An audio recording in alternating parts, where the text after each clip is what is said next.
Penelitian kuantitatif itu masalah sudah jelas. Ya, berarti kamu sebelum melakukan penelitian kuantitatif tahu dulu masalahnya. Gejalanya apa, setelah itu baru diuji apa benar masalah ini, kemudian apa sih yang paling berpengaruh terhadap masalah ini, sehingga bisa memberikan pertimbangan kepada perusahaan supaya masalah itu bisa selesaikan dan tidak terjadi lagi. Dalam identifikasi masalah saya tidak melihat satupun ya masalah yang kamu teliti. Harusnya jelas kamu mengidentifikasi masalah, setelah itu baru dilanjuti dengan penelitian. Oke, kamu benarkan. Satu ya, yang benarkan adalah kamu cantumkan masalah utama, berarti kamu merujuk pada variabel Y. Masalahnya berarti katakanlah penurunan kinerja ya, terjadi penurunan kinerja, kemudian kamu bisa jelaskan penurunan kinerjanya apa saja. Ya. Kemudian yang kedua, apa yang menjadi penyebab dari masalah itu? Kamu tulis di identifikasi masalah di nomor 2. Penyebabnya apa?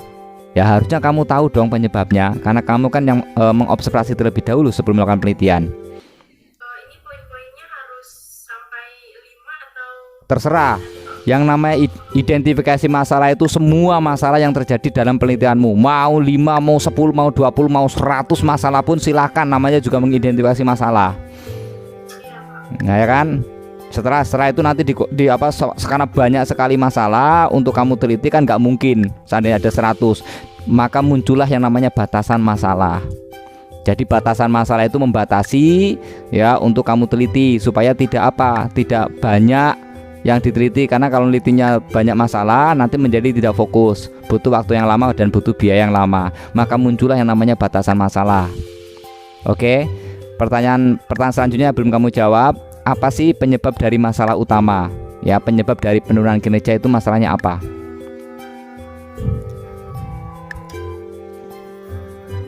Tahu nggak?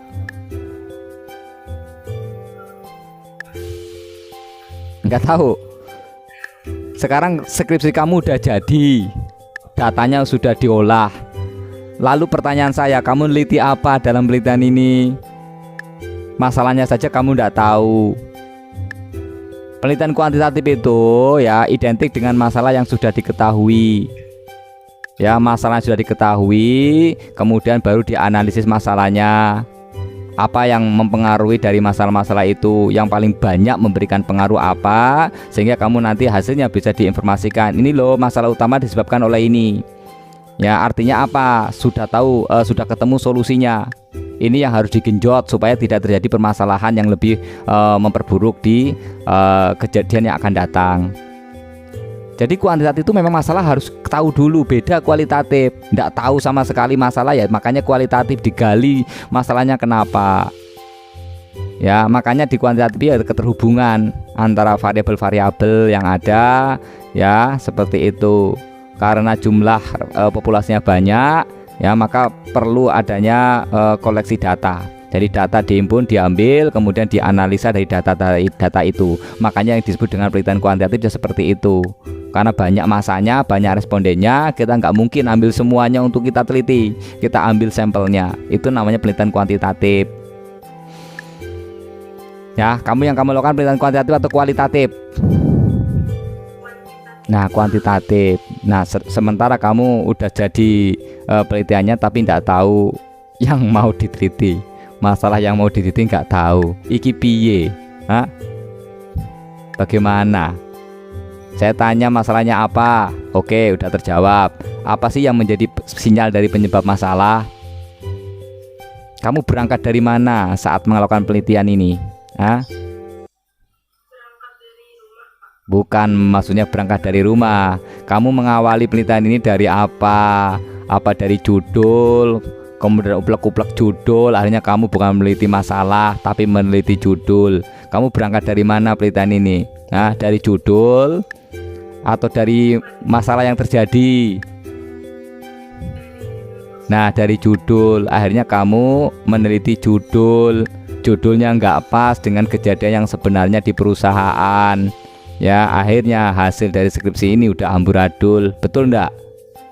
Karena meneliti judul, bukan meneliti yang sebenarnya di objek penelitian. Betul enggak? Ya. Kamu baru saya tanya identifikasi masalah, macet. Kenapa nggak tahu kamu? Hah? Kamu skripsinya udah jadi, tapi kok nggak tahu yang diteliti iki piye? Nah, itu skripsi dari mana? Saya mau nanya. Iya, kalau buat sendiri kenapa nggak tahu? Oh, itu berapa bulan kamu mengerjakan? Berapa minggu? Ya. 4 bulan. 4 bulan kamu mengerjakan, harusnya udah di luar kepala ketika saya tanya seperti itu. Ini namanya mengerjakan 4 bulan kok. Setiap hari yang ingat itu, seminggu ngingat itu, tiap hari, tiap jam kamu mengingat masalah itu, meneliti masalah itu. Masa tidak bisa menjawab penyebab dari masalah utama di perusahaan itu?